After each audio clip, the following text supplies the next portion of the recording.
大家好，我哋呢度係 What's Up，咩都 up，咩都講。大家好，我係 Isaac。大家好，我係 Justin。咁咧，今日咧，我哋想傾嘅嗰個 topic 啦，就係講 U Life。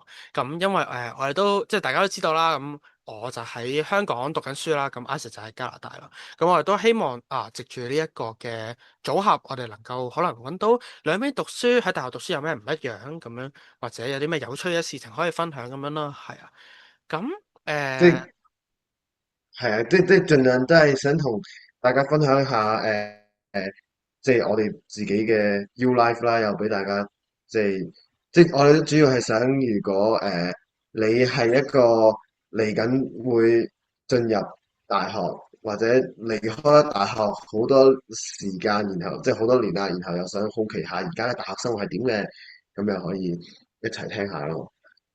嗯，係啦，咁我哋先由一條問題開始先啦。咁嗱，我諗如果今日，因為我哋嚟緊新生季啊嘛，學校，咁啦嗱，嚟緊都有好多嘅 freshman 會嚟讀大學啦，咁樣，咁嗱，如果有一個 freshman 你識嘅，咁可能你中學師弟咁樣啦，咁要入咗嚟你間大學嗰度，咁然後佢就話帶我行一轉啦，即係可能9月1號開學禮或者再之前嘅話，你行一轉啦咁樣，你會點樣帶佢行，或者你會想先同佢介紹間學校嘅乜嘢咧？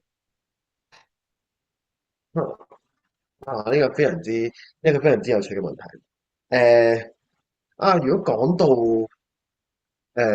要帶一個一個新嘅學生嚟咧，我第一個會帶佢哋去嘅地方咧，應該就會係離開間學校。點解咧？非常之有趣，因為咧嗱，我而家即係同大家分享下，就係我而家讀嘅大學嘅一個地方咧，係一個嘅我哋所謂叫大學城啦。即係咩意思咧？即係我哋呢個 town 啦，除咗一間大學，除咗我哋一間大學同埋隔離嗰間大學之外咧，就冇任何其他嘢㗎。基本上咧，我哋成個嘅 town 咧，就係圍繞住呢兩間大學運作㗎。咁所以咧，我第一個會帶佢哋去嘅地方咧，就係離開個校園個 campus。啊，然後係啦，個 campus，然後就去下個 campus 周圍嘅地方，俾佢哋認識下究竟譬如話你想要揾呢樣嘢，你要去到邊度揾到啊？我要買餸，邊度買到啊？我要一時剪頭髮，邊度有得剪啊？類似呢啲嘢咯，即係邊邊度啊？因為剪到彌敦道9號啊嘛。係啦，因為我覺得好重要就係咁，你 U Life 你第一日入到嚟嘅係，尤其是啱啱講啦，學成嘅個位就係佢係你係基本上一定係離開你自己本身生活嘅地方啦，你唔會係一個誒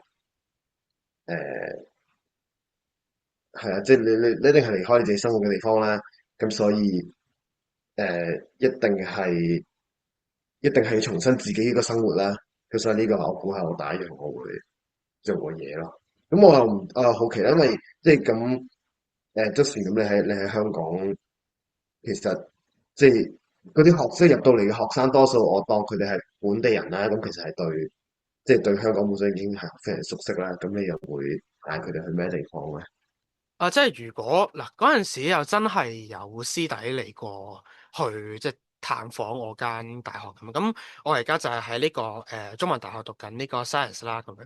咁我覺得啦嗱，如果有人嚟，咁我會帶佢哋參觀嘅嘢咧係 canteen。點解咧？因為我即係大家對 canteen 個諗法，可能就之前中學就一間學校。咁有啲學校就可能真係有 canteen 啊，俾你去嗰度買嘢食啦。咁但係因為去中學可能有即小賣部啊，咁有幾張台俾你喺嗰度食嘢咁樣咯。咁但係中大嘅 canteen 嗱，我唔記得個確切數字啦，大家中意就上去查啦。咁但係每間書院基本有間 canteen 先啦。我哋四舊五新9間書院啊嘛，咁再加埋可能其他嘅coffee con 啊，或者大善堂啊嗰啲，即係中央嘅中央。或者嗰啲叫做大學統一開，即係冇分書院嘅 啊，canteen 咁又一抽咁樣啦。咁我嗯，會帶佢哋去食嘅。咁至於我哋大學入邊嘅 canteen 咧，嗱嗰個嘅 tier list 咧就一樣，大家都係有興趣就一樣移步網上去搜尋呢個中大美食 tier list 啦。咁但係咧，誒呢個 tier list 係非常之眾說紛紜嘅，因為中間嗰抽嘅排名咧實在太過多爭議啦。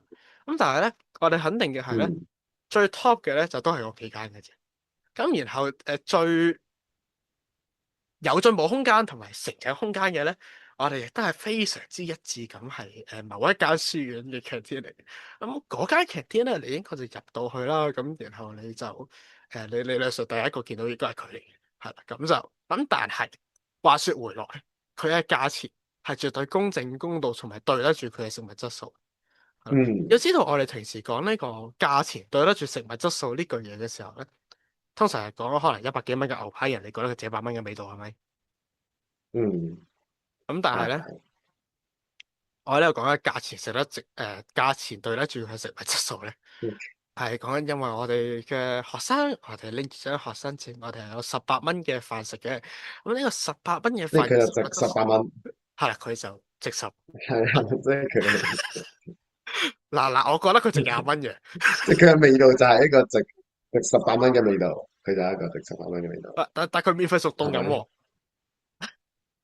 如果你係嗰間書？OK，院嘅學生嘅，咁都咁，嗯嗯嗯嗯，sorry，咁其實聽你咁講，即係其實都係有啲時候都係冇啖好食啦，只可以咁講。又唔咁係我覺得嗱中間如果 A、B、C、D 嚇 C range 以上我嚇都覺得係可以食，同埋我會成日去食。，OK OK，如果去到 A 咁 range 嗰佢只係我 call 喺我樓下，我會肯去食嘅地步。啊，OK，咁我好嘅，咁即係其實有啲，但係其實佢有啲咩類型嘅菜式嘅咧？即係應該我先講下，即係我嘅菜式又係真係非常之有趣又特別啦。OK，咁你不如講下，即係因為我聽你咁講，即係佢個 style 誒就係好多唔同間鋪頭咁樣嘅做法，係咪？即係佢係好多間鋪頭，然後你就去，即係一個大飯堂，然後就好多鋪頭，然後你就去啲鋪頭嗰唔度買。唔唔唔係大飯堂，係直頭佢真係好勻循咁分佈喺座山上。哦，OK 因為中大 OK，即係其實係好多間唔同鋪頭。係一座山嚟噶嘛，我哋叫係啊係啊係山城啊嘛，啊係啊所以佢真係好均係係。勻咁分佈喺唔同嘅地方咁樣，真係一間一間餐廳。哦，OK，明白，係，我原來係咁，OK。咁咁有冇話，OK？咁你講下啦，即係嗱，啱問你有啲咩菜式啊？即係嗱，我就估咁嘅正常嘅中餐、西餐、日式嘢，我估都有啩應該。有啲咩？中餐有嘅，中餐但係貴啲，係因為佢有幾間係係叫職員餐廳咁嘅嘢嚟嘅。咁嗰幾間其實 OK。literally 係酒樓嚟嘅。新雅、哦，OK 崇基、和星係啦，呢三間嘅書院應該有間酒樓嘅，係係啦。咁你可以係喺聯合都有，sorry，係啦。咁所以咧，你係真係可以喺入邊去嗌酒樓。咁但係通常咩時候咧？可能你個學會，有兩種情況嘅，一係就嗰間書院，例如我係崇基啦，係啦，崇基學生。咁我哋嗰陣時報啲其中一啲書院嘅課程，咁其實我哋有機會可能個老師會帶我哋去識咁樣。咁亦都有可能就係純粹就係例如我而家我個團契啦，咁我哋會去我哋間中可能有啲活動嘅時候，有慶祝活動嘅時候，我哋咪成班人聚埋一齊去食。喂，其實埋單唔係好貴嘅啫，我想講，60-70零蚊解決到件事嘅每個人嚇。OK，OK，咁我覺得差唔多啦。即係嗱，我咁講，即係如果大家都知道，即係加拿大物價真係都比香港貴一截啦，所以誒，即係尤其是特別出去食飯，咁所以六食都冇解決到。我覺得以學生嚟講係，學生即係如果你話學生嚟講就少少，即係偏少少貴啊，咁但係我覺得係可接受嘅一個價位咯，係啊。咁同埋即係多一句，咁啲嘢好唔好食先？即係啲嘢好唔好食先？中大嚟講嚇，誒、我哋認證即係唔好我哋啦，好似好代表住我自己認證啦，係冇？係我中意 coffee con 嘅嚇，係即係一間，不過呢間就啱啱就下年就易手啦，係啦，咁就轉俾美係心集團啦，咁就誒拭目以待啦，我唔知啦。咁然後，OK，其實頭先話我哋書院嘅 CC 劇價啊錢公道，咁其實佢先會煩我係欣賞嘅，我好識，我係中意食嘅，係不過，OK，OK，嗱睇你運氣啦。咁係係係同埋咧，我最想分享嘅咧係一間麵鋪嘅，喺呢個係中醫嗰棟樓嗰度有間麵鋪嘅。係嗰間麵鋪咧就我肥咗打咗廣告，咁我唔開名啦。咁但係都係得嗰間嘢嘅啫。咁咧入到去咧，我覺得啲份量係足嘅。我覺得份量係係，足嘅，因為你可能即係佢係一個車仔麵嘅，你自己揀餸，自己揀麵，啊因為有夾個啊湯咁樣。咁點解我特別強嗯調佢咧？因為咧佢葱同埋芫茜係入街嘅。，OK，係啦，咁我去到幾好啊，咧就頂住呢個食堂職員們有可能想殺咗我嘅呢個目光咧，去拍呢個兩三斤嘅芫茜同埋葱我當菜食啦。咁就，OK，我有次嗰、個嗰、個原生嘅嗰、個個、，OK，個職員望住我問：阿 Sir 要加葱啊？你過嚟幫佢加。跟住因為佢咁啱冇晒葱，佢直接拎住係係咁大兜嗰個葱花咧，跟住問我要幾多 cut 俾我。OK，呢次嚟佢哋係非常之大方嘅，係啦，呢個係咁絕對幾好啊，係都幾好啊，同埋啊，新芽即新芽新芽嘅即係嗰麵我要買。啲，即係嗰啲潮州粉麵嗰啲唔係 friend 嚇，即米係即係線咯，番茄湯米線、豬骨湯米線，哦，OK，I see 自 I 己 see，揀餸。即係加即係自己揀料，啊跟住落去落去分量做，如果你想食得都幾好飽咧，啊，我覺得係真係嗱，以前咧即係上半年有間叫素頸食素麵嚇嘅，即係食呢個素菜，咁個份量係非常之足嘅，係30零蚊、36蚊，食到你好飽，係嚇真係我覺得好食。，OK 咁但 OK，係而家因為好嗰間就冇咗啦，我唔知啊，可能中大啊，大家飲食啊都唔太健康啦嚇。咁跟住，OK 咁所以如果食飽咧，我覺得而家嗰間餐廳啦，唔開名啦，咁就係呢個 OK。最優選項啦。O.K.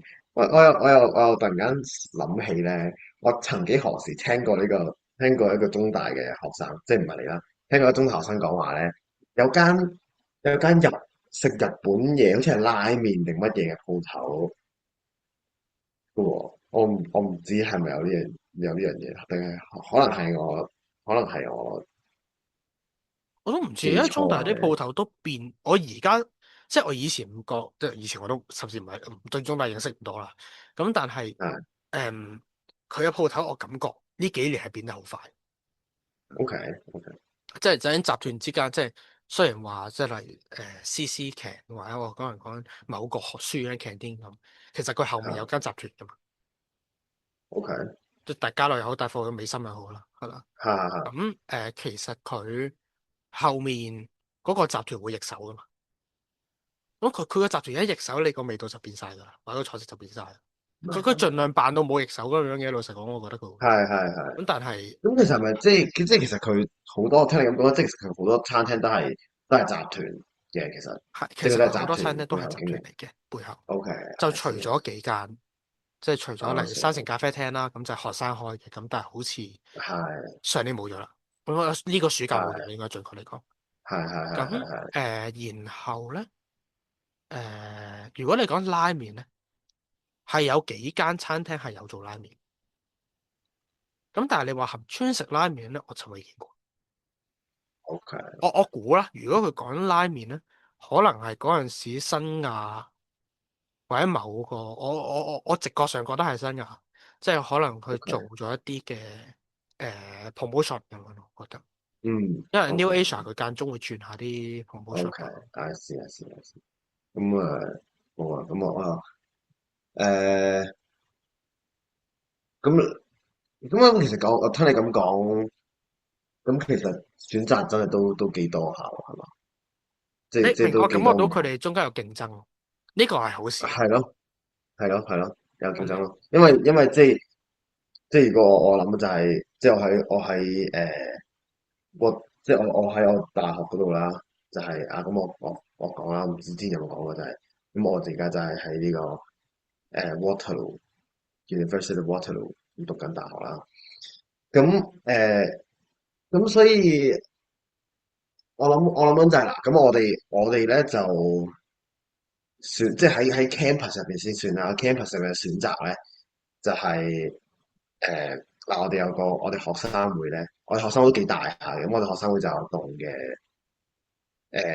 有一棟嘅 building 啦，咁喺啲 building 入邊咧就有類似一個 food court style，咁有好多嘅餐廳啦，咁但係其實嚟嚟去去咧都係嗰啲㗎啦，即係其實基本就係大家諗得到嘅快餐店嘅牌子咁咯，咁即係多數都好多都係快餐店啦，即係咁我其實我冇乜食過嘅，我唯一食過有間三文治嗰間啦，三文治嗰間嗰間啦，啊嗰間食過啦，咁冇嘅，咁咪都係大家想象到嘅味道咯，係啊，咁又冇咩特別，咁同埋以我觀察，其實都又唔係特別多人會真係買嗰啲嘢食嘅，其實，因為點解咧？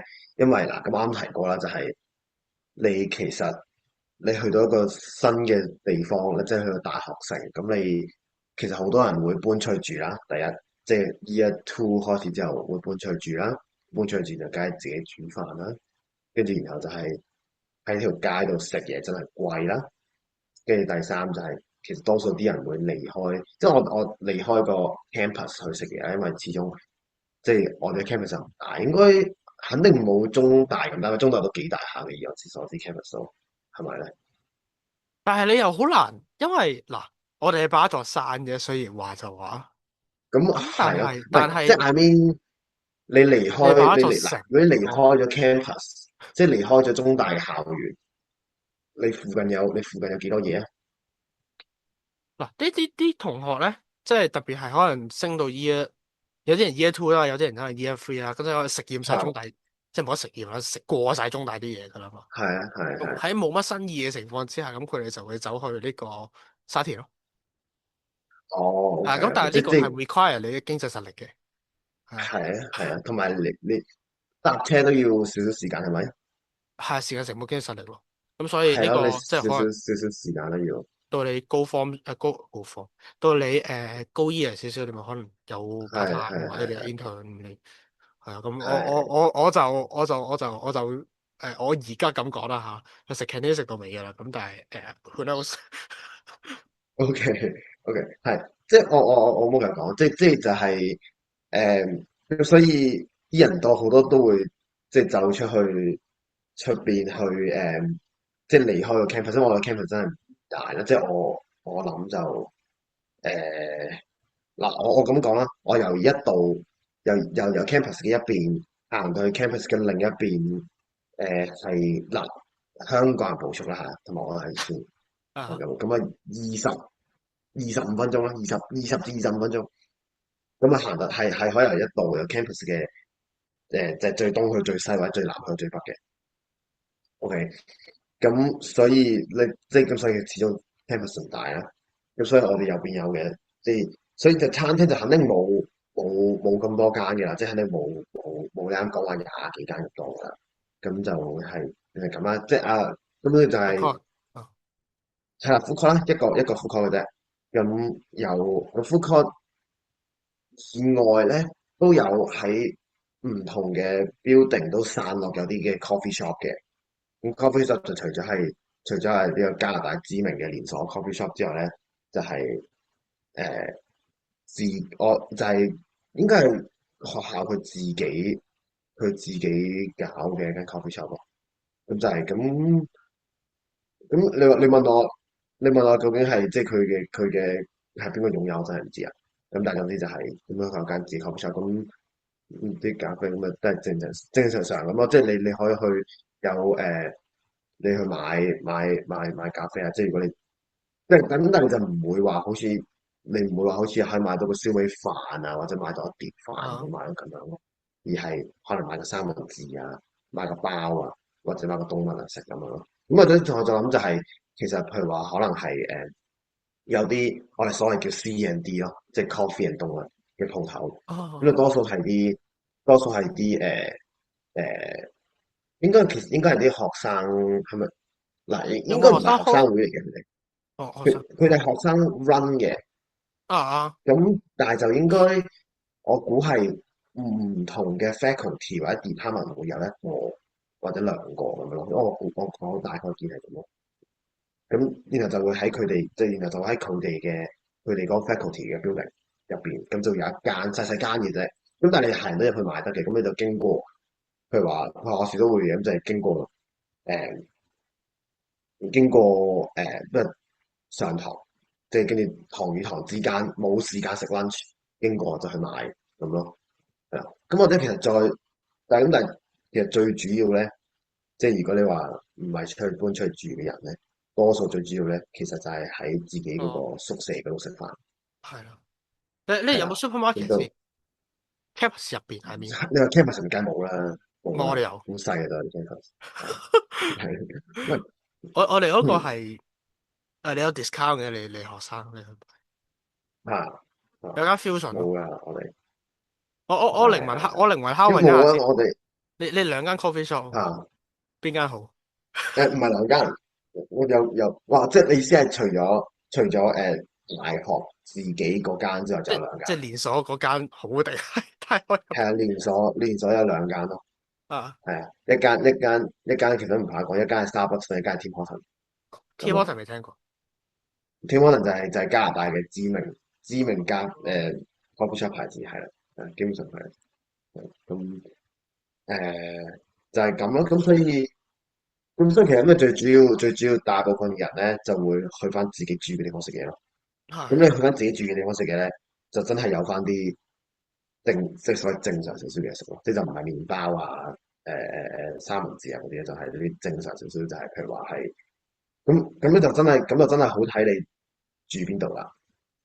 因為咧嗱，譬如話我講我嘅 case 啊，我嘅例子就係咁，我就係住一間 college 嘅，即係你當好似嗰啲書院咁嘅 feel 啦。啊！我哋咁我我唔知，陣係啦。間再比較呢樣嘢。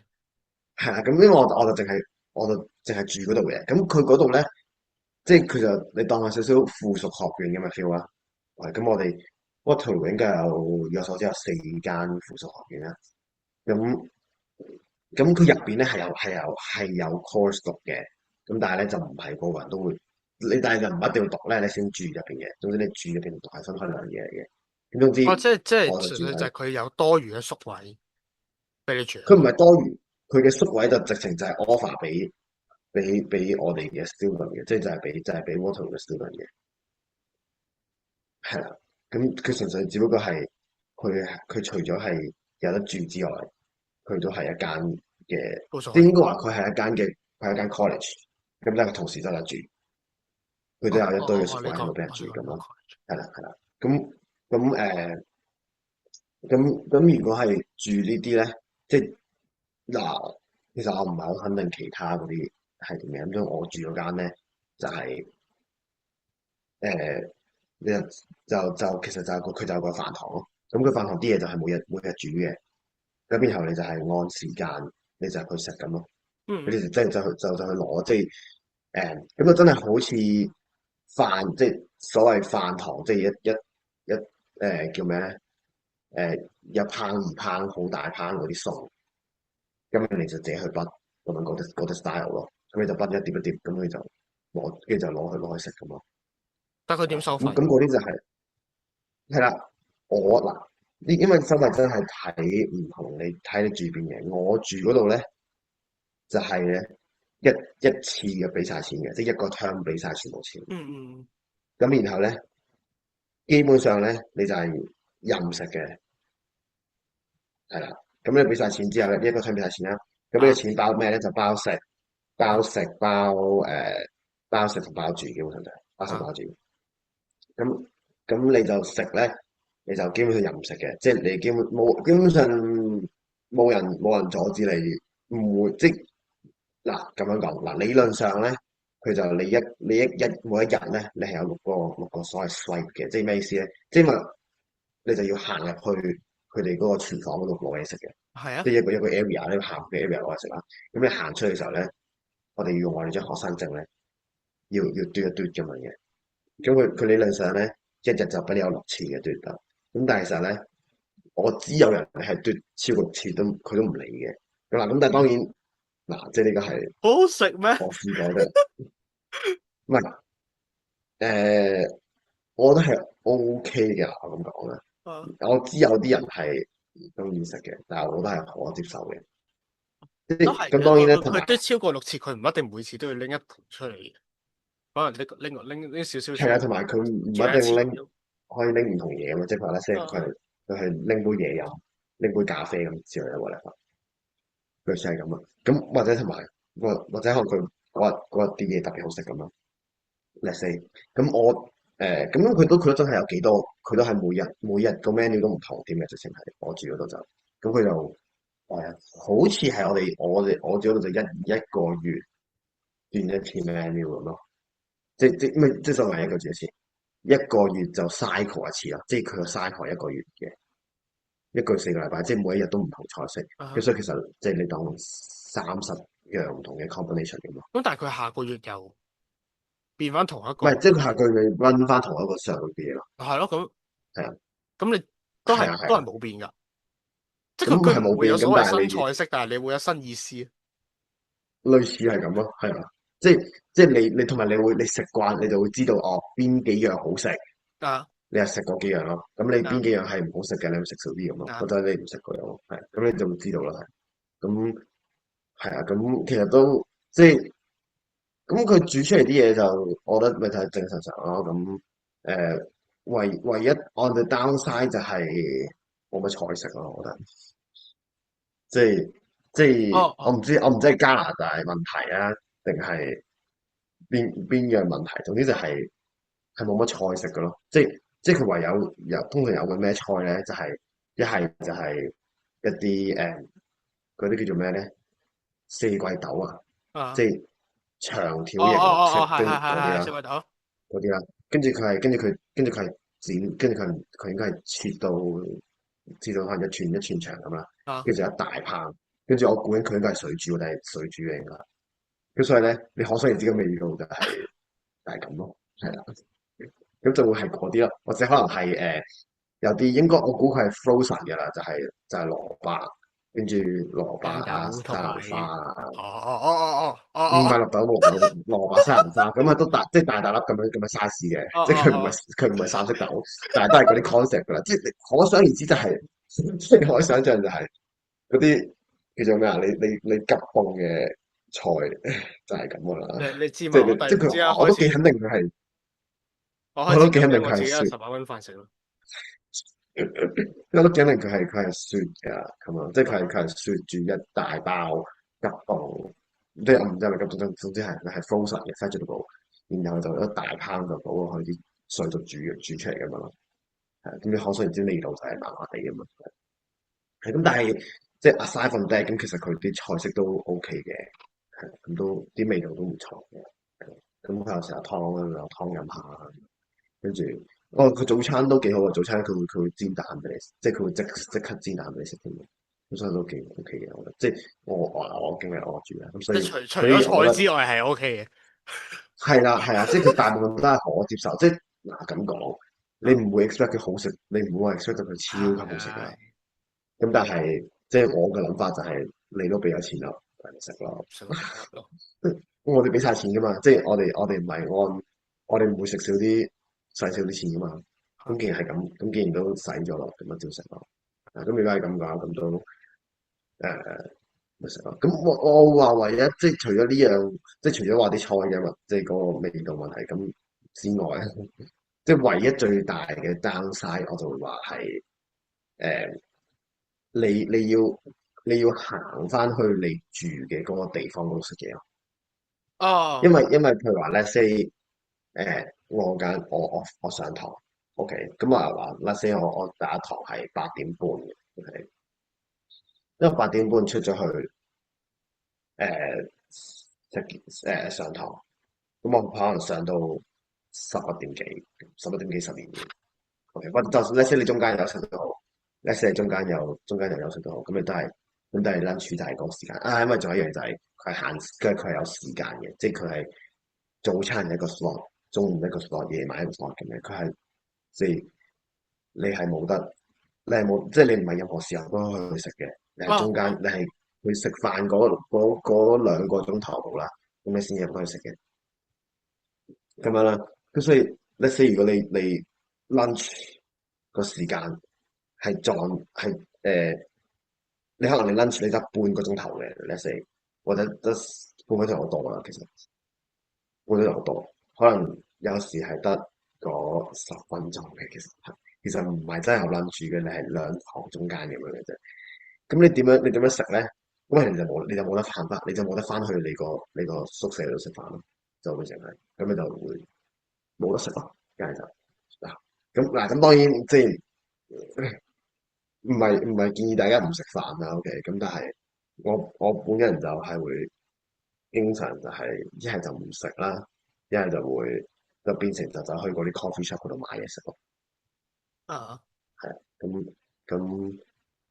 咁但係嗰啲咧你就要自己俾錢咯，係啊，咁嗰啲就要即係變成自己俾錢，迫於無咁奈地係啊，咁你話係咪特別貴？咁又唔係咩 coffee shop 大家知咩價錢咁，但係都唔會特別貴嘅，即係連鎖嘅，唔係好貴嘅啫。咁但係就即係你就要變咗係咁樣做咯。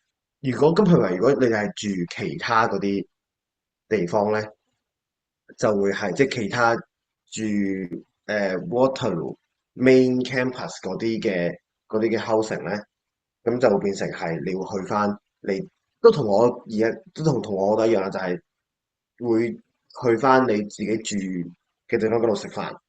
咁但係咧，佢哋就係用 meal plan。咁用 meal plan 咧嘅好處咧，就係、你可以喺 campus 嘅其他地方，你都可以俾咗錢食飯，你都可以用到 meal plan。咁但係 meal plan 嘅唔好處咧，就係、一定係剩好多嘅，因為佢係要逼你買好多嘅 meal plan。我都唔知買幾多錢啦，咁但係總之係買好多嘅，即係應該坐底都幾千蚊咁嘅，以我所知道。即係即係好似一張唔係咩唔到，飯卡咁，但係係啦係啦，佢個餘額係冇得退嘅，買張同埋你基本上你一定會用剩咁樣。係啦，基本上係嘅，咁同埋你每一個 term，即係如果你住喺 campus 咁，每個 term 佢都要你買嘅，咁所以咧，即係個結果就會係咧，去到最尾跟住使好大筆，最尾嗰啲 term 咧，即係佢個 term 尾咧，啲人就會去請人食飯咯，哦，都係因為知用咗佢嘛，你用啊，咗佢嘛，咁咯，咁同埋再講就係。呢個我就真係唔係特別清楚，咁但係咧，唔同嘅住嘅地方咧，唔同嘅 building 咧，啲嘢食嘅味道咧，可想而知係可以落差好大嘅，係啦，咁所係嘅，以正如我哋喺餐廳都係嘅，係啦，咁我都聽過有啲咧，都真係好誇張好感嘅，人嘅。即係係啦，即係啲真係可以誒。令到你好想快啲去上堂唔食嘅咁樣。OK，即係我聽啦，我自己冇食過啊。OK，咁之後我諗下，咁除咗啱講咁多食嘢，除咗食嘢之外，你喺 campus 有咩做嘅？嗱，即係咁多嘢上堂我之外，會咁講，即係中大係一個你需要開地圖嘅地方嚟。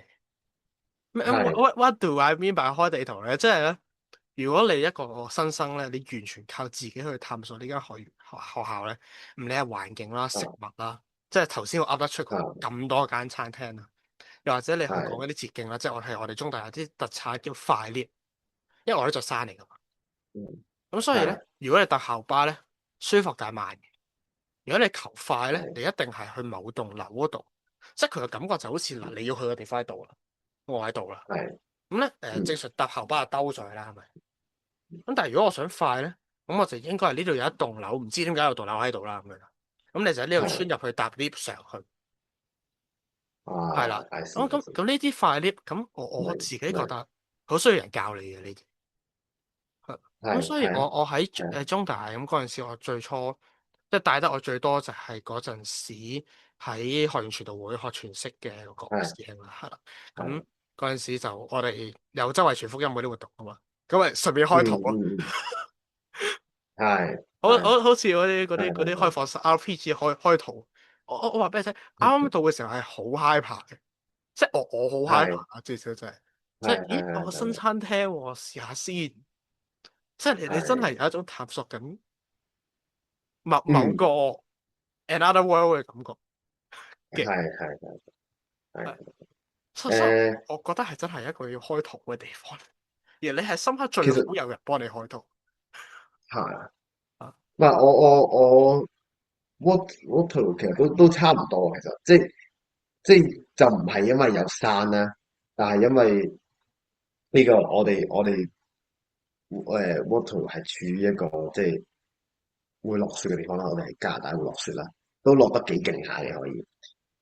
咁所以咧，即係尤其是啱啱過去呢幾個，即係啱啱呢個 term 啦，我講，跟住即係1月到4月尾咁啦，都有幾場雪係落得幾勁下嘅。咁咧嗱，咁當然嗱，如果落雪落得最勁嘅時候咧，我哋係試過係唔使係啲 lecture 係取消嘅，即係直情係唔上堂嘅，啊因為其實可能有時你啲 professor 都翻唔到嚟個 campus，咁你點上堂咧？上唔到嘅。所以都發生過幾次嘅。啊！你中大係唔會有呢個問題嘅，因為我哋就算水浸，我哋都可以游水翻嚟嘅，都係黃雨嚟嘅，大家放心啦，大家啊。係啦，咁總之係咁啦。咁但係譬如 let's say 你唔係大雪到冇得翻學，即係翻唔到。咁但係你又要翻嘅時候咧，咁你點樣做咧？咁我哋嘅 campus 咧，佢仲嘅設計就係咁嘅。佢啲 building 同 building 之間咧係有中間係連住好多唔同嘅隧道同埋天橋嘅。咁所以咧，我哋其中一個嘅，即係我哋我哋有個叫所謂 tunnel system，咁喺網上有晒地圖咁嗰啲叫咩？都幾 extensive 下嘅。基本上就連住晒一個 system 就連住基本上 campus 十80-90%嘅 building 咧，都黐住佢咁滯噶啦。啊係啦，咁所以基本上咧，你就可以咧，就完全唔行出室外嘅情況下咧，都可以由 campus 嘅一度咧行到另一度嘅。咁如果你即係你可想而知咁，就冬天嘅時候咧，就好有幫助啦。即係冬天嘅時候，咁當然咧，都係你啱啱講啦，係你要識行嘅，因為啊係會行錯路，係會蕩失路嘅。尤其是咧，你喺啲 building 入邊嘅時候咧，啲 building 可以冇窗噶嘛，即係譬如或者咧，即係佢係地底嘅，你望唔到出邊嘅，或者可能你喺啲走廊中間，咁但係啲窗喺啲課室入邊，咁你唔會行課室度，所以你係望唔到出邊嘅。所以如果你唔識行咧，係真係可以迷路嘅，咁可以去咗唔知邊度嘅。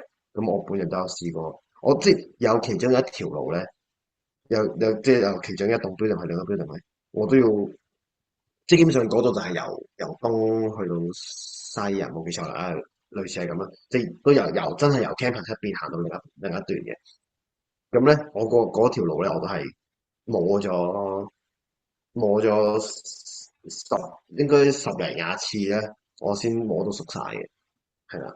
咁如果即係如果唔係嘅話，我都有時真係要望住個地圖行嘅，因為唔係會，因為尤其是佢咧係話可能你你 building A 去 building B，你可能係有幾個嘅方式去，咁你要自己知邊個方式最快啦，或者係可能你由 building A 去 building B，咁可能佢中間隔條天橋，咁但係可能咧，如果 let's say 你去 building C，咁但係你 A 去 B 咧就係3樓過去，咁但係可能你去到3樓之後咧，你落到地底咧先由 B 去到 C 嘅，咁樣做法嘅，咁所以咧你就真係要自己識行，你先會行到咯，唔係你就會行錯啊，或者會行咗去另一棟 building 啊，行過龍啊，即係或者你揾唔到個出口啊咁之類，咁所以就如果你唔識行咧，你就會行錯啦。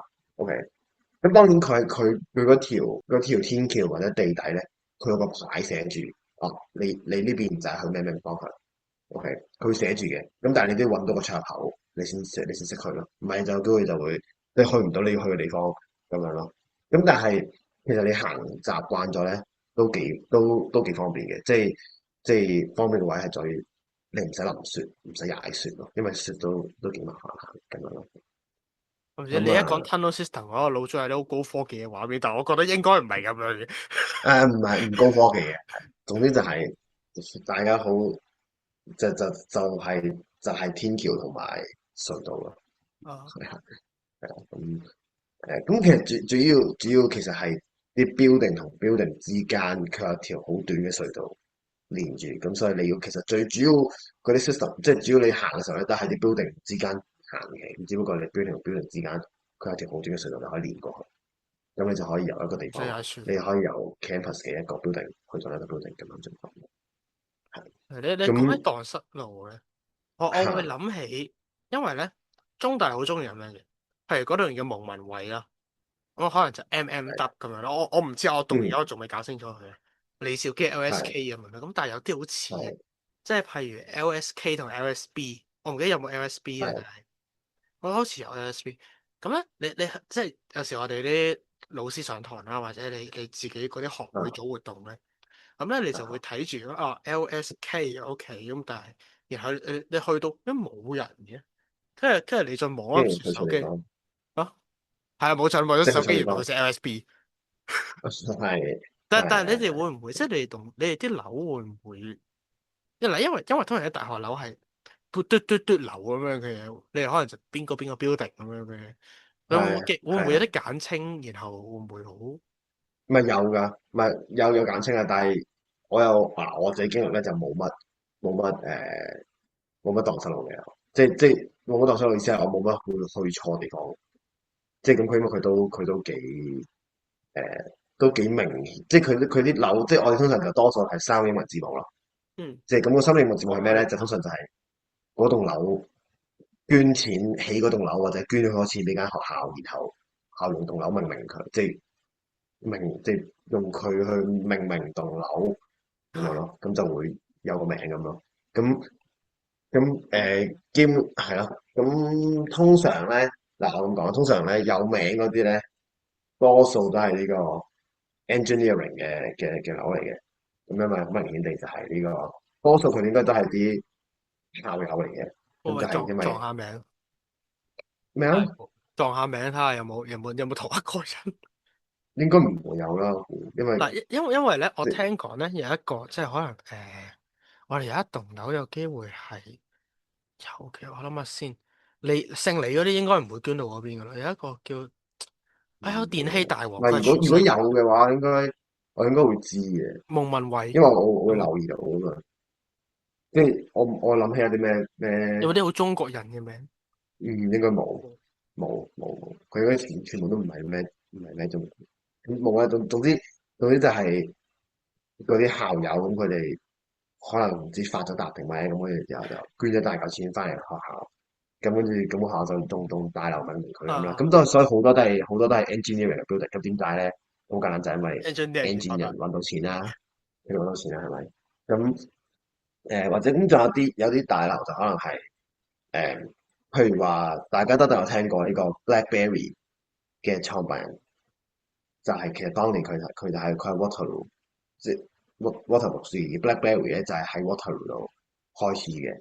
OK，應該 大話啦咩 BlackBerry 即 BlackBerry？係 BlackBerry 係 BlackBerry 係上一代嘅手提電話，哦哦哦哦哦哦上一代哦哦，嘅手提電話，即係佢係冇 touch screen 嘅手提電話。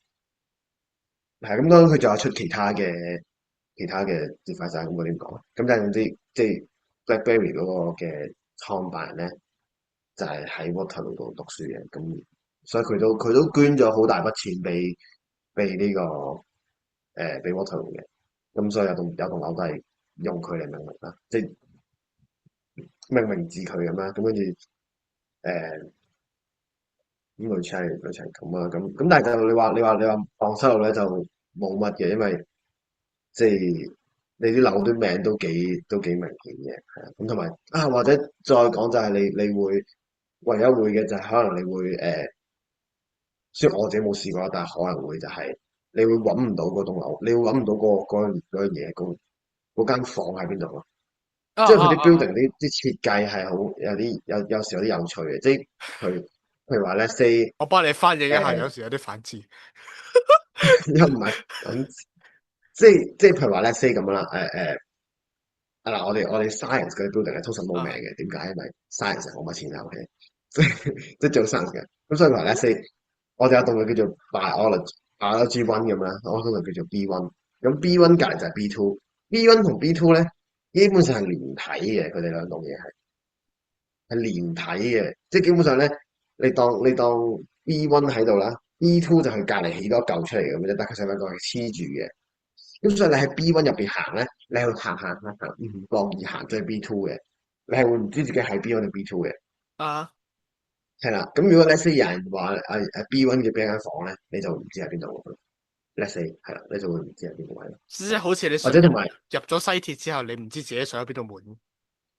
係啦，類似咁嘅意思。同埋仲有就係咁啱講啦，就係你啲 building 佢哋係有時候都係連體啊嘛。咁所以仲車嘅情況就係咧，你由一棟樓嘅你由let's say 你由一棟樓嘅2樓行到過去隔離樓嘅時候咧，你會發現自己變咗3樓嘅。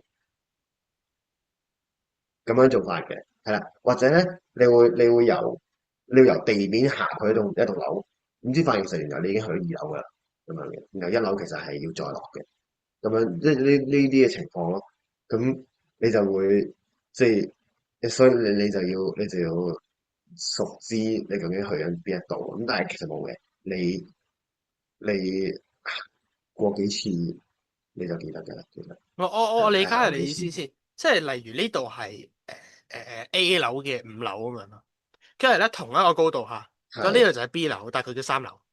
係類似係咁咯，係啊。OK，類似係咁嘅因為情況啦，係啊，中大都有啲咁嘅嘢。因為因為有啲樓佢哋會落咗去嘛，或者會升咗上去嘛，即係如果佢哋係 basement 嘅話，咁佢哋會落咗去升咗上去，係啊，或者佢哋唔知我哋點樣起斜咧，嗰度係甚至係我哋類似係咁，中大崇基三兄弟係3棟樓連埋一齊。我永遠係我都唔知我自己喺邊棟樓嘅，即係我都慶幸佢哋有2棟樓嗰個裝飾，即係一間就係木色嘅，即係I mean wooden 係木色啦，一間就係係係真係白係磚嘅，係啊，即係成係個潔白無瑕咁嘅 feel 嘅咁我叫分度係咯。，OK，咁Waterloo 啲樓咧就你點樣形容咧？有少少呢個誒90年代 feel 咯，啲樓多數咯。多數啲樓都係90年代，即係黃色，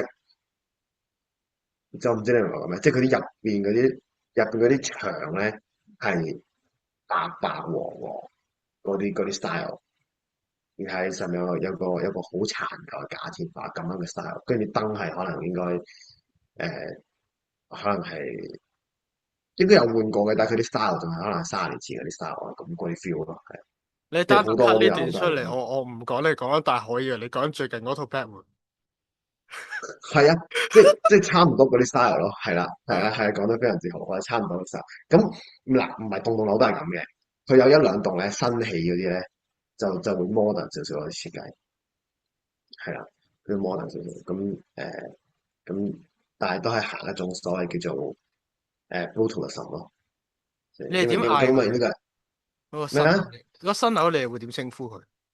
嗌翻咁咪個型咁咪叫佢個名咯。咁啊嗱，佢新樓我哋叫做 E7，因為佢係 Engineering Seven，咁啊即係佢係第7棟嘅 Engineering Building，咁即係叫做 E7咁咯。咁但係佢最近改名嘅，最近改咗一個有錢佬個名咯。因為喺中大咧，啲新係嘢咧，我感覺咧係唔係好配擁有名字嘅，即大家會嗌咩新樓，跟住崇基最係新嗰度宿舍咧，佢係有個名嘅，但我唔記得咗佢嘅名係咩。anyway，佢叫係新宿係啊，，OK，係咁即係咁類似係咁咯。咁係咁，所以即係同埋嗱，唔可惜，即係 engineering 嗰啲 building 就會有啲會有啲新啲嘅 building 啦。咁啊，佢都即係又多咗佢2個工程都發達。係有啲新嘅 building 啦。咁但係之外咧，就其實我另外嗰啲科咧，啲 building 就好舊咯。咁即係 engineering 都有啲舊嘅 building，咁但係佢有舊嘅 building，同時又有新嘅 building。咁但係雖然咁講，其實因為雖然話是這樣說，咁但係其實我哋 science 都有一棟 building 都相對比較深啲嘅，我估佢就 啊 modern 少少嘅設計係啦，咁樣。啱講就係因為其實 Waterloo 佢起成嘅時候咧，就係佢個歷史背景就係1950幾年嗰啲時候啦，冇記錯嘅話，咁所以就係有一個建築風潮，所以叫做 Brutalism 開始。類似啦，戴定頭盔可能講錯，即係類似係咁嘅，類似係咁嘅嘢啦。咁所以就會係咁嘅設計 style 咯，就會係即係啊就係啲誒比較，即就唔會好似嗰啲所謂傳統嘅大學嗰種咁即係係咪叫宏偉咧？或者好英式建築嗰啲 style 咯，即係譬啊如話我舉個例子就係譬如話以我所知呢、個我哋多倫多嘅大學 Waterloo 唔係唔係 UT University of Toronto 啊多倫多大學，咁都係名校啦，大家都應該聽。咁多倫多大學咧，佢啲設計就比較會係嗰種英式少少，即係即係你會想象到，即係大家會想象到劍橋牛津嗰隻 feel 嘅嗰啲建築設計咁咯，就會用翻。或者就算有啊幾間喺安省比較舊少少嘅大學咧，都係咁樣設計嘅。咁但係 Waterloo 就唔會咁樣設計嘅，因為佢其實比較後生啊 Waterloo 咁好似係咁啦。咁誒，因為我其實我咁樣諗緊就係即係大學嘅生活。其實即係我啦，即係我就覺得即係除咗上堂之外，其實係冇乜新聞可言嘅。即係對我嚟講啦嚇，即係因為始終可能 Moto 係一個比較即係大學城啦，所謂即係意思就係你除咗大學以外，基本上冇學其他嘢㗎啦。你冇乜人會即係除咗你喺嗰度工作之外，應該以後啲好少人會喺嗰度有啲咩嘅特別嘅，即係應你你嘅活動。你嘅工作係啦，你嘅工作即係你嘅生活都係離唔開間大學咯。我大學唔係就算城係呢個意就算喺嗰度思，因為係啊，即就算我以前一直我會以為大學城可能講緊就係因為你得間大學喺度，因為有班人喺度，就可能城市入邊有啲嘅東西就圍繞住呢間大學去做。咁但係原來大學係啊，城嘅意思係除咗間大學就冇其他嘢。基本上係咯，即啊係即係咁即同你啱咁講咯，即係意思就係你全部嘅嘢，你個城市嘅發展全部都係圍繞住間大學咯。係啊，即係譬如我再講就係嗱，我哋之前雖然嗰條路叫做都比較細啦，我哋附近就係 Kitchener 同埋 Cambridge 即係三個地區咁啦。咁但係其實都係好近嘅咁就。咁呢個我係叫 Waterloo Region。啊咁即係呢啲 area 入邊咧，都有唔少嘅嘢嘅。即係譬如話嗱，我哋有嘅公共交通工具啊，即係巴士啊，我哋有輕鐵啦。咁所以好似呢兩樣嘢已經係我覺得非常之好啊！即係咁細城市都有公有共交通亦工具。有公共交通工具係係啊所以係我覺得幾唔錯啦。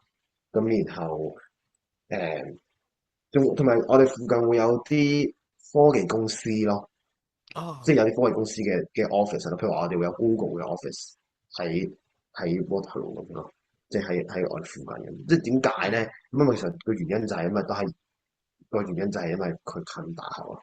其實，所以真係我啱話大學城嘅意思就係你周圍嘅嗰啲建築啊，或者周圍嘅嗰啲嘢啊，我用嘢嘅啫，即係周圍佢嘢全部都係圍繞住間大學。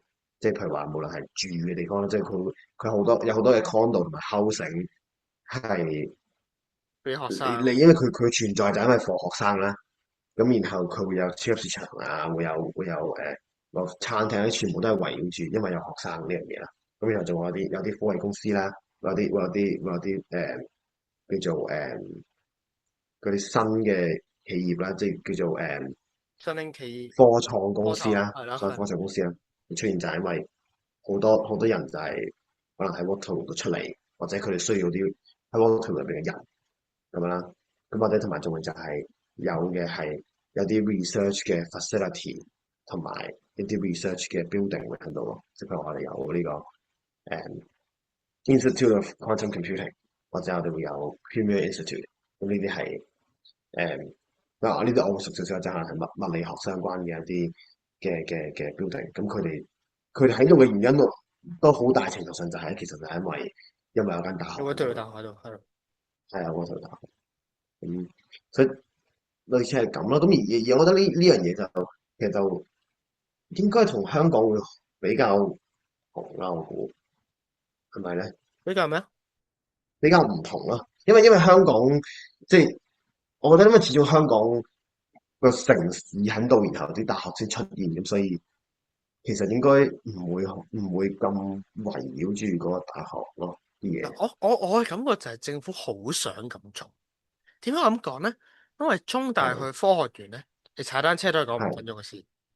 係咁然啊，咁 後 make sense 然後即係可能佢即係佢似乎好想做到呢件事。咁但係個成效係係點咧？你問我科學園入邊係咪真係出咗啲好勁嘅公司咧？我又打個問號咯。係係啦，即係至少係喺我嘅認知入邊，科學園係係一個除非你好需要一個 lab，如果唔係係你唔會喺嗰度開公司。係咁所以我咁嗱，咁我我我感係講覺就係政府好想試下可唔可以做呢種模式，即係佢盡量將啲高科技集中喺大學附近，但係係係即係咁都 始終 make 香港 sense 嘅，我覺得。係啊。我都未食。但問題嗱，即係咁講，我都識得有人咧喺中大讀書，跟住之後係入過科學園做嘢嘅。嗯其實點解我識呢個人咧？其實我就喺 Waterloo 識呢個人嘅，係啦。咁佢可能有睇，所以佢應該知我講佢。OK，咁總之 anyway 係咁啦。咁佢咁之後就係、我其實就喺 Waterloo 識佢嘅。咁所以你就即係可想而知就咁，其實 Waterloo 就係一個會吸引到好多唔同誒呢一方，即係我會話係科技啦，或者科學或者科技業相關嘅人會嚟嘅一個地方啦。咁我識嗰個就係佢就已經離開咗校園一段時間嘅，咁佢就唔係做嘢。咁但係咁就算係咁，其實我喺校園都識咗好多唔同嘅人嘅。咁我再講就係其實喺大學真係遇到好多唔同人啦。咁誒，即係咁樣講就係即係你會遇到好人嘅，又會遇到啲冇咁好嘅人啦。咁我講我自己就係、誒，我我記得我應該總之識咗有班嘅同學咁啦。呢班同學咧就係喺呢個宿舍嗰度識嘅。咁咁嘅就大家好，佢哋大部分都係讀其實離唔開都係幾科㗎咋，就係一係就係 engineering 啦，即係唔同嘅 engineering 啦，一係就係 computer science 咯。即係我都係識呢兩類嘅人最多。咁原因係咩咧？咁就係因為多呢兩個人咯。我哋大學基本上最多人讀咧就係 engineering，跟住第二就係數學 math。咁 math 最多人讀咩？math 讀咩咧？就係讀 CS，即係 computer science。咁所以我就識到呢兩類人識到最多。咁另外之外就係我自己嘅科嘅人，咁我自己科嘅人都識幾個咁樣。咁就有班人喺度，咁佢全部都係喺科度識嘅。咁就咪除咗科以外都會識人嘅。咁譬如話去嗰啲office hours 啊，咁你會識到嗰啲同學啊，識到啲 professor 啊。professor 都有即係都幾好嘅。有啲都即係尤其是去下 office hours 咁認識到啲 professor 咧，有啲都真係幾好嘅。即係佢哋係誒會好有耐心咁樣去解俾你聽嗰啲佢講緊嗰啲嘢，同埋即係佢會好知道點樣根據你呢一個程度嘅理解去理解一啲超越你呢個程度嘅嘢。即係我唔知你明唔明我講咩，但係即係個意思就係、譬如話可能有啲好深嘅 concept，有啲好 advanced 嘅 concept。咁咧，但係我哋都可能會聽過啊嘛，跟住有興趣想問，咁咪問咯。咁跟住個 professor 咧，佢會知道點樣用我哋能夠理解，sorry，用我哋嘅嗰啲，嗰度講多次。係用我哋能夠理解嘅方式去解釋嗰啲好深嘅 concept 咁樣咯。咁所以有啲 professor 係幾好嘅。咁當然有好嘅就有啲唔好嘅 professor 啦。咁即係可能，即係你都可以講下就係、即係我都遇過啲係誒，根本上就係你唔知佢講嗰啲乜嘢咯。啊，即係寧願自己睇書即係係啊，啊，或者佢上堂一半時間都唔係教緊書嘅咁樣咯。誇張喎。係啦，即係咁佢上堂都做過啲咩？即佢有冇一日冇一日半誇張嘅，但係可能佢講兩句就會同你講一句話，嗱呢啲嘢好重要㗎，記住佢啊咁樣嗰啲咯。呢個實驗好咁 需 which 要 is 記性。係啦，記住有記性啊咁樣嗰啲咯。啊同埋我又覺得即係有啲科你少啲人嘅，你自然會同個 professor 同啲同學係，會熟啲嘅。嗯，因為我啲科咧講緊可以係幾百人嘅，幾百人嗰啲科咧，基本上你唔會同到，即係嗰啲科通常係嗰啲科，其實你唔會嗱，第一你唔會有任何同其他同學一齊做嘢 group project 嘅時間啦，嗯，你又唔會你都好少會有 office hours 啦，同埋就係幾百人嗰啲科咧，即係佢大個，通常係啲相對比較簡單少少嘅科，即係啲 intro 哦 intro level 嘅 course，，introduction 咁 of 所以咧問乜乜，問題嘅人又少啦。係啦，問問題嘅人又少啦。咁跟住 professor 佢教緊幾百個人啦，基本上佢上堂咧，你淨係見到咁樣 size 嘅啫，佢個人係即係咁距離嘅，係啦，咁樣丁字誇張喎。咁大個嘅人，哦你係啊，因為你我第咁真係坐到好後嘛。哦，咁即係如果你坐到最後啊，或者坐到好高，同埋因為你知 lecture hall 係咁樣斜噶嘛，咁係樣斜上去噶嘛，咁個 professor 係最底呢度，你坐到最頂，咁真係望到佢真係丁字咁大個喎。山頂嘅朋友大家好。係啊，係啊，咁所以即係。咁你就變成咁佢用馬友咁借嗰啲，咁所以就啊係咁咯。係咁啊，咁當然你唔想咁遠嘅，你咪坐到最前咯。我都會有時啊，即係某啲時候我都會坐前啲嘅，係啊。咁但係坐前就要揾人幫你爭位咯，我係要係啊，要爭位咯，爭位㗎。但係因係啊，為咧因為嗱，你講啦，我哋呢邊就最前排咧就唔使爭嘅。啊，最多人坐喺咩中間？係咯，係啊，嚟啊，係啦係啦，即係可能去到4、5排嗰啲位咯，但係同你唔一樣嘅，同你哋嗰邊唔一樣就係我唔知咩原因啦，我做咗第一排就唔使爭嘅。任君啊。係我都嗱professor 嚟講，我自己都遇過一個，即係我都好敬重，我好中意嘅 professor 即係嗰陣時係佢佢落堂會留低成個鐘去同我哋傾嗰啲，即係真係企喺度係，literally 企喺度嗯，成個鐘去同我哋吹水，去講一啲，係即係都係一啲佢課堂冇講，但係我哋有興趣嘅嘢咯。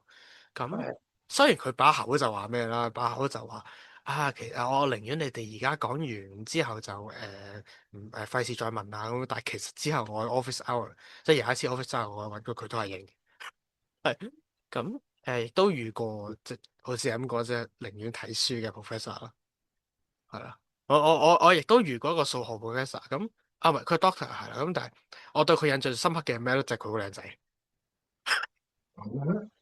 好靚仔。好靚仔，OK OK，係啊冇相啦，呢度就但係咯，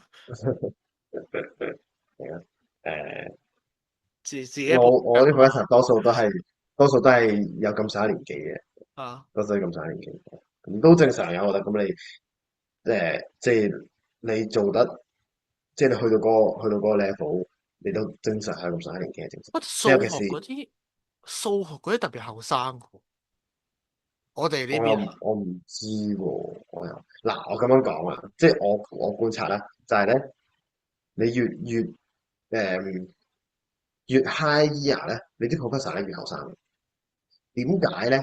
因為其實咧教即係呢個係幾個 professor 都同我講，即係都即係我同啲 professor 傾偈時候都講過呢樣嘢啫。你越簡單嘅科咧係越難教嘅，即係意思係咩咧？即係你 first year 嗰啲 course 咧，你 first year 係有重要嘅嗰啲 course，即係嗰啲譬如話，let's say 你嗰個 major 嗰啲 introduction 好 of core 啊，chemistry 啊，係啦，好 core 啊嗰啲科。然後咧你一定要個基礎打得好，一定要嗰啲最重要嗰啲 principle 一定要打得好咧。咁嗰啲科咧其實係最難教嘅。點解咧？因為你嗰啲即係後生少少嗰啲 professor，即係可能講緊啱啱 doctor 咗10年咁先算啦，即係攞 PhD 10年咁先。咁其實佢哋過去佢哋即係唔係10年5年咁先算，即係佢哋過去嗰10幾年入邊嘅生涯，就係對住啲好難、好難、好難、好難嘅嘢，即係對住佢哋嗰級數嘅嘢。咁所以其實佢哋咧係去唔翻去教嗰啲咧最簡單嗰啲嘢，即係佢哋會，即係佢哋因為嗰啲 concept 對佢哋嚟講已經係 second nature 咁嘛。咁所以佢係去唔翻嘅。咁所以變相咧就要揾一啲教咗 first year 好多好多年，好熟悉點樣教 first year 嘅嗰啲 professor 去教。咁所以咧我幾個嘅 professor 咧，即係有陣時候特別係我有好多科都同我 professor 教啦。我個 professor 咧佢真係上咗年紀，佢係一個即係伯伯咁樣嘅年紀，即係我估佢可能七十咁少少大概。七字頭啊，大概啦，7字頭咁樣，即係咁嘅年紀嘅，即係你見到佢係可以差唔多可以叫做爺爺咁嘅 feel 嘅，可以係。即係點解係咁咧？因為佢真係教好多年咯，佢真係教 first year 教咗好多年，係嘛？咁因為要有好多經驗先可以教到 first year。咁所以就係咁咯。咁同埋就係即係如果唔係講 professor 啦，講你同學，即係講啲同學就係。即係我唔知你有冇遇過咧，即係有啲人係即係有啲實會遇到嘅，即係你係覺得即係佢好似唔掂啊，即係佢係乜都好勁嘅嘛，即係你一定遇到即係學霸，咁樣即係所謂嘅學霸，係啊，即係你去多啲嗰啲，去下啲 office hours 啊，上完堂留低啊，你就會見到啲學霸，即係佢哋係嘅誒講即係。係考試又好似考到好高分啦，跟住佢哋係對個科本身已經好有熟悉啦，咁樣咯。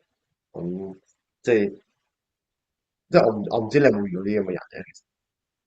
有我我啊嘛，我我即係我我我我覺得佢可能會睇到呢條片咁，但係 whatever 啦，真係我嗰陣時都係留低嗰班嚟嘅，即係都係即係嚇我諗即係可能即係因為我覺得 science 科你都要真係好有興趣，你先會讀得好咁，所以係啊係啊我唔敢咁講啦，但係比較容易讀得好咯。咁所以嗰陣時我好震驚嘅就係我係留低吹水。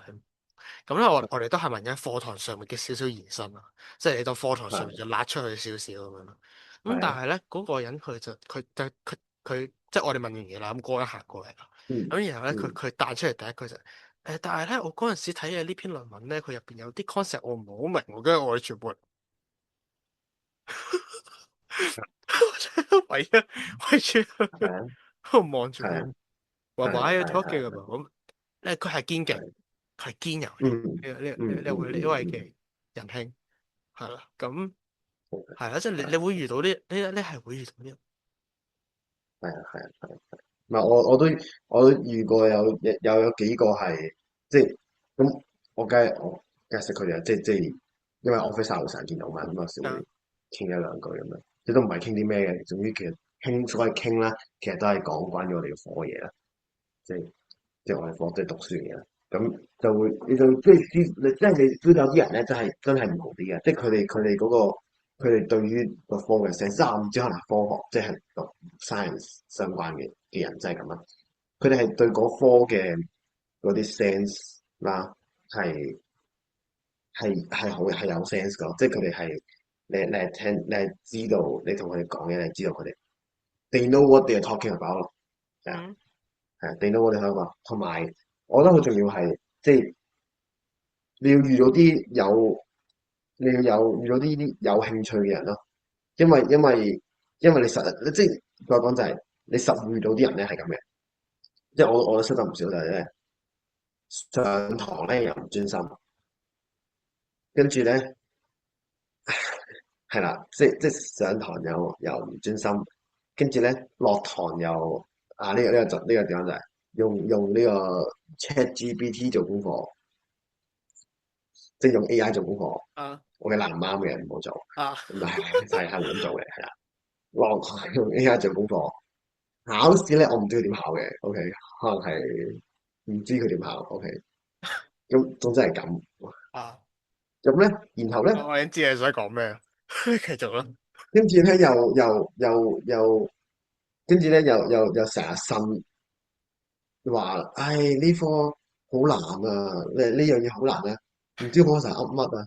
但係其實我就會話啦，咁你有冇即係我就會建議佢，你可以即即係咁啊，我咁講啊，即係你係咪冇即你係對呢科係咪真係有興趣先？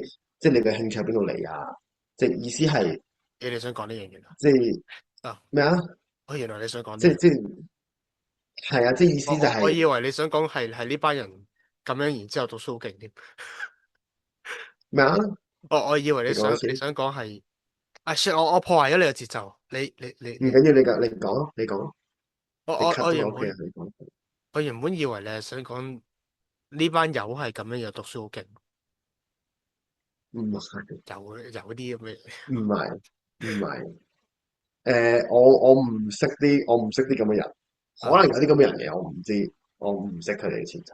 咁但係即係我啱想講就係咩？即係我就會覺得就係咁，你你唔係即係你覺得應該話我咁講，我唔論你對你讀得好唔好都好，如果你對呢樣嘢冇興趣，我就會覺得即係你係嚟做乜嘅咧咁樣咯，即係或者我再講就係因為話始終我係讀 physics 啊，即係呢科係真係你唔係好有興趣，即係你都唔會揀，係咪？即係我曾經有記得睇過呢個有個網上有個呢個係 thread 有個 post 就話呢個揀 physics 嘅人咧，一係就係天才，一係就係好有興趣，一係就係嚟體驗生活，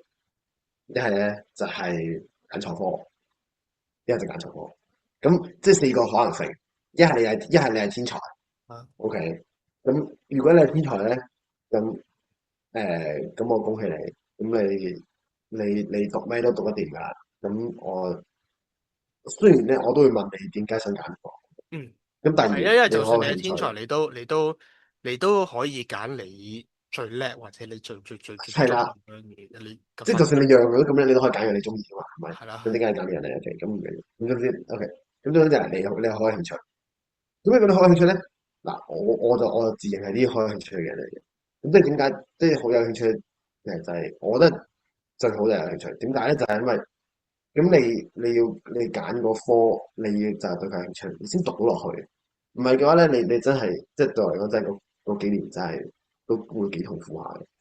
係咪？咁即係所以我成日見到啲同學就係我個心諗，即係你又成日上堂就每一次上堂都覺得佢讀得好冇興趣，咁即係呢科係你揀嘅喎，咁你都咁冇興趣，咁其實你係咪唔適合讀呢科？你係咪揀錯科咧？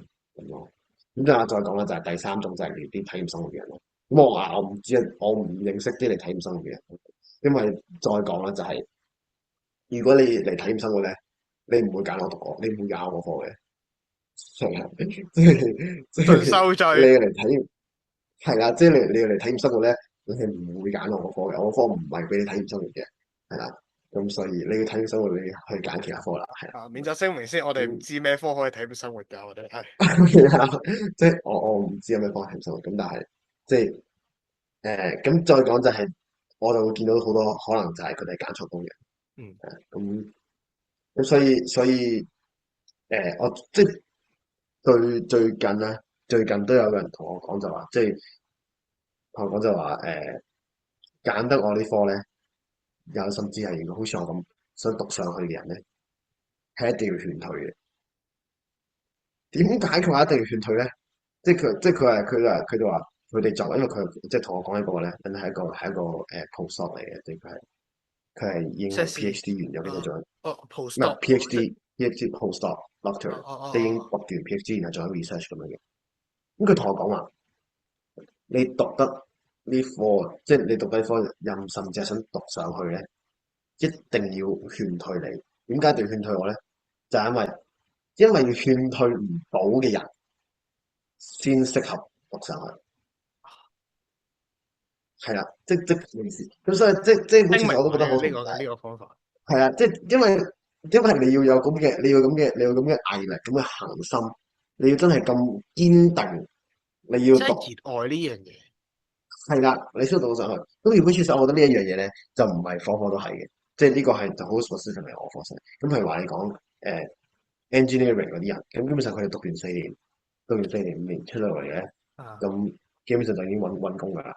啊，咁所以即係再者講就係、如果你如果係對呢、個，即係如果你係數學，即係你係好叻嘅，咁但係你又對你冇應該話你應該咁講，但係你又唔係一個充滿好奇心，然後想去研究呢個世界，想去混迷，即係你唔係啲有10萬個為什麼嘅人咧，咁我建議你去讀 engine，即意思就係、咁我寧願你去讀科，你一定讀得過嘅。如果你係一個天才嘅話，你一定讀得過。即係我哋你好叻嘅話，你讀得過嘅，你讀咯，完，跟住就去做嘢咯。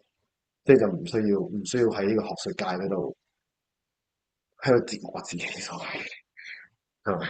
咁即係係啦。咁所以可能係咪我個科嘅問題啊？所以我遇到嗰啲人好大，即係或者我會認識嘅人有好一批就會係。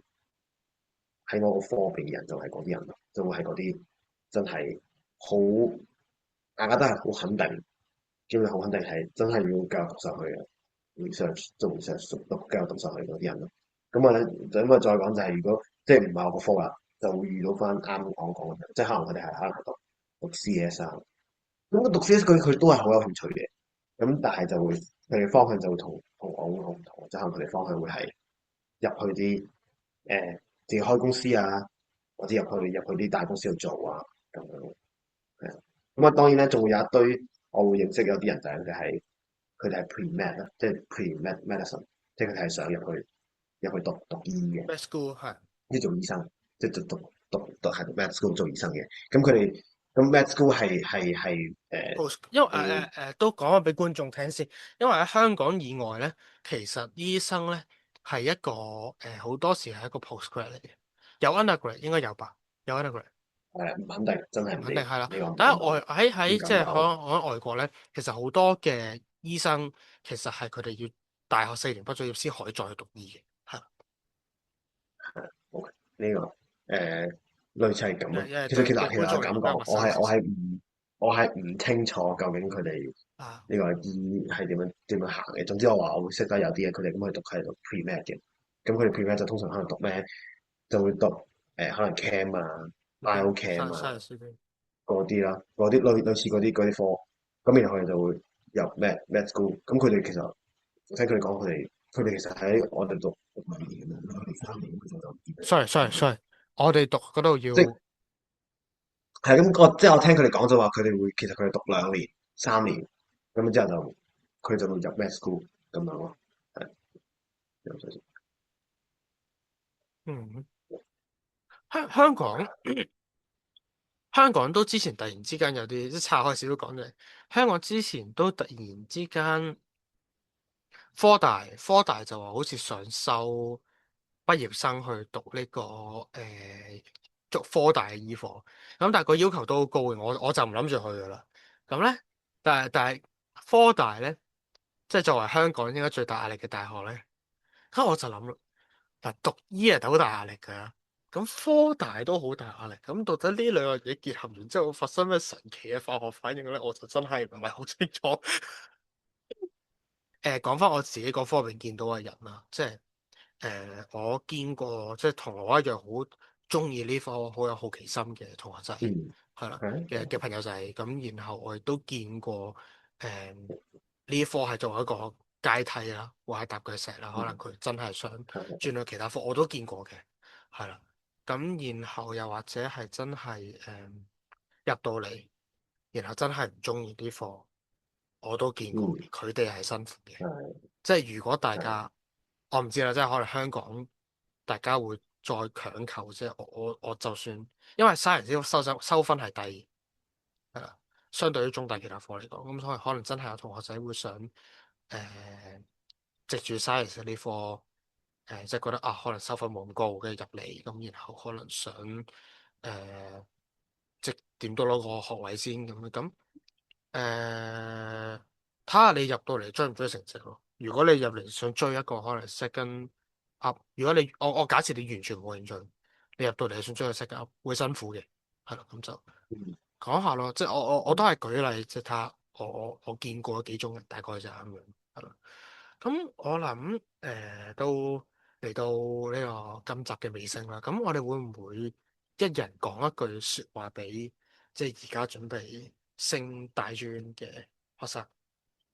嗯好啊如果如果你係一個嚟緊會入大專嘅學生，即係無論你讀咩科都好啦，無論係文科、理科、商科咩科都好，我會話一定首先即係嗱，我當大家已經揀晒科㗎啦，咁我就會話你而家你嚟緊呢一年係一個機會俾你去認清你自己係咪真係中意讀呢科，你係咪真係想讀呢一科？因為你而家係一個你仍然可以去試嘅一個年紀，你嘅可以去試誒，你讀完之後讀得唔啱，你覺得你可以轉，咁但係你就一定要認清你自己你係咪真係咁想讀呢科？咁你想讀呢科唔一定有興趣嘅，你可以係因為我想讀呢科，因為佢嘅前途好好，佢嘅前途好好都可以。咁但係你就一定要肯定你自己係咪真係想讀呢科。然後你係咪真係可以願意花你呢4年嘅時間，真係好努力咁讀好佢？